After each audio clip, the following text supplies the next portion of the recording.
Leviticus Chapter 22, Priests and their food.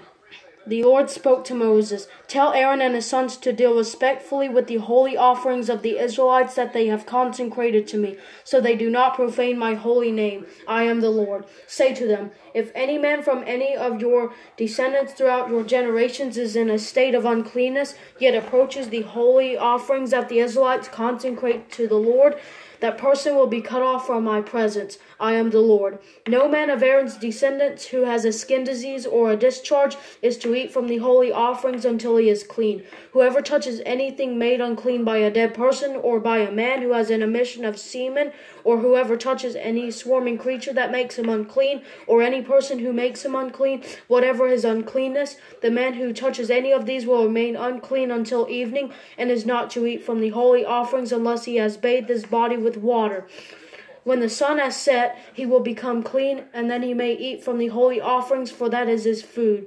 He must not eat an animal that died naturally or was mauled by wild beasts, making himself unclean by it. I am the Lord. They must keep my instruction, or they will be guilty and die because they profane it. I am the Lord who sets them apart. No one outside a priest's family is to eat the holy offering. A foreigner staying with a priest or a hired hand is not to eat the holy offering. But if a priest purchases someone with his money, that person may eat it, and those born in his house may eat his food. If the priest's daughter is married to a man outside a priest's family, she is not to eat from the holy contributions. But if the priest's daughter becomes widowed or divorced, has no children, and returns to her father's house, as in her youth, she may share her father's food, but no outsider may share it.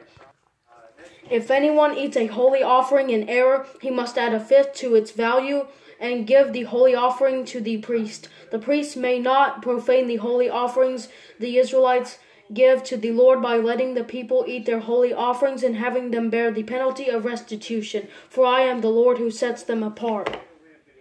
Acceptable sacrifices. The Lord spoke to Moses, "Speak to Aaron his sons and all the Israelites and tell them, any man of the house of Israel or of the foreign residents in Israel who presents his offering, whether they present free will gifts or payment of vows to the Lord as burnt offerings, must offer an unblemished male from the cattle, sheep, or goats in order for you to be accepted. You are not to present anything that has a defect, because it will not be acceptable on your behalf. When a man presents a fellowship sacrifice to the Lord to fulfill a vow or as a free will offering from the herd or flock, it has to be unblemished to be acceptable. There must be no defect in it. You are not to present any animal to the Lord that is blind, injured, maimed, or has a running sore, festering rash, or scabs. You may not put any of them on the altar as a fire offering to the Lord. You may sacrifice as a free will offering any animal from the herd or flock that has an elongated or stunted limb, but it is not acceptable as a vow offering. You are not to present to the Lord anything that has bruised, crushed, torn, or severed testicles. You must not sacrifice them in your land.